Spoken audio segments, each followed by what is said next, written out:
it's a weekend away, and that means you can enjoy yourself. It might not be a wellness influencer's first choice, but Southern-style American barbecue is pure indulgence food. And Red Gum BBQ Pit Stop does it very well. For pitmaster and co-owner Martin Goffin, barbecue is serious business. What I first like to do with a brisket is get this point muscle and trim that down, right? Because I'm trying to create a brisket that's even in shape and size so it cooks evenly. You can see how it kind of goes from like fatter to skinny. And what I'm going to try and do is try and make it the kind of consistent throughout. So what would happen if you just took it out of the packet and put it in the smoker without doing all the trimming? You'll get bits that are like dried out. You won't get consistent. So the thinner bits are overcooked. But what I'm trying to do here is actually create the perfect slice so it's consistent throughout the brisket. So this is everything that you learn by becoming a professional pitmaster. When I first started cooking barbecue, right, in Australia, there was no low and slow barbecue cookbooks. I used to get cookbooks sent over by my mother-in-law, like to ship them to me, and I'd read them, and that's kind of how I picked it up, probably about 20 years ago. But all my barbecue influences comes from the East Coast, the US anyways. So you do it from a little bit of a height, right? So you get a really even coating of your S&P. So it's just salt and pepper, man. It would leave this in the old cold room overnight, so it has a little bit of a dry brining effect. Right. So salt goes in, draws out moisture, creates a nice salty solution, then it goes back in. For those of you yelling at the screen saying Red Gum Pit Stop isn't in Frankston, you're correct. I'm in Seaford. Again. This is the end product of your labour of love, right? There you go. Thank you. That's your baby back ribs, man. It's got a Kansas City style sauce on it. Right, what makes it Kansas City style sauce? It's tomatoes, sweet molassesy, tart from vinegar. See this sauce here on your chicken? That's an Alabama white sauce. It's a mayonnaise-based sauce. Right. On your pulled pork, this has a vinegar-based sauce through it, so it's like a more a bit sharper Lexington dip kind of style. Yep. Pickles and barbecue are mates. Coleslaw bar barbecue are mates. Now, this is your world famous mac and cheese. Yeah, there's a story behind that. What is that story? So I went and worked in America. First things I did in the kitchen in the barbecue joint there was make their mac and cheese, and this is pretty much the same recipe.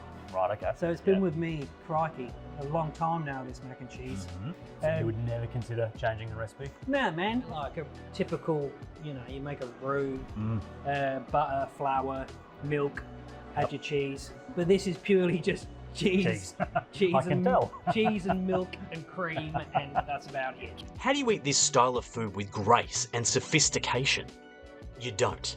You just get stuck in by any means necessary. So you need to go in with your hand. So grab yourself a pork rib.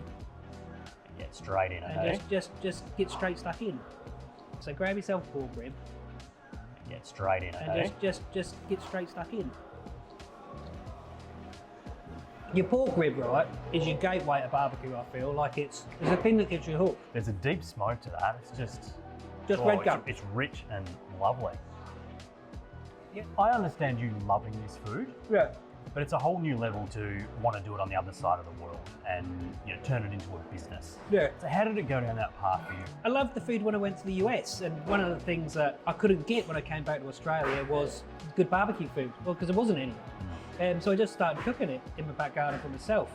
And I suppose that kind of just evolved into, becoming a hobby, and then something I did all the time. And eventually just one day I was sitting watching the telly, and I was watching a show that had barbecue in it. And I just thought to myself, I could do that. Right. Zero Off you go. hospitality experience, zero small business experience. I worked in local government. So I spoke to my wife and I said, I want to start a barbecue joint. And she thought it was a great idea. Your life savings went into this idea too, didn't it? Yeah. But whatever money we did have went into buying a smoker, getting a trailer, and I just went to markets and events. Yep. And I just sold barbecue on a tiny little smoker. Yep. And eventually it just continued to grow and evolve to the point where it was like, if you want to continue to do this, you're going to have to go bricks and mortar. How are you being received down here by your customer base and the Seaford Frankston community? Are they loving what you're doing? We really like to, support local community. We're a B Corp business, so part of the things that we do is measured around, you know, our impact on community. People non-stop have said, I'm so excited the fact that I don't have to go to Red Hill now to go get your barbecue. I imagine for you this is like choosing your favourite child, but If I had to, yeah. well, your first love is your pork rib, but then, I don't know, I'm a sucker for chicken. Once you've brined it and you smoked it, it goes from something that has historically been overcooked and suddenly it's elevated into the realms of one of the best things that you've ever eaten in your life. Is there something unique to this place that should see more Melburnians come here? It's so close to the beach, and the beach down in Frankston is fantastic for kids.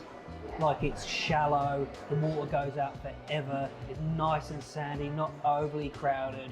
The businesses that you know from the city are moving down to Frankton because it's just, you know, you've got the population down here in terms of people being able to kind of have that desire to do really fun activities. Like, there's demand there.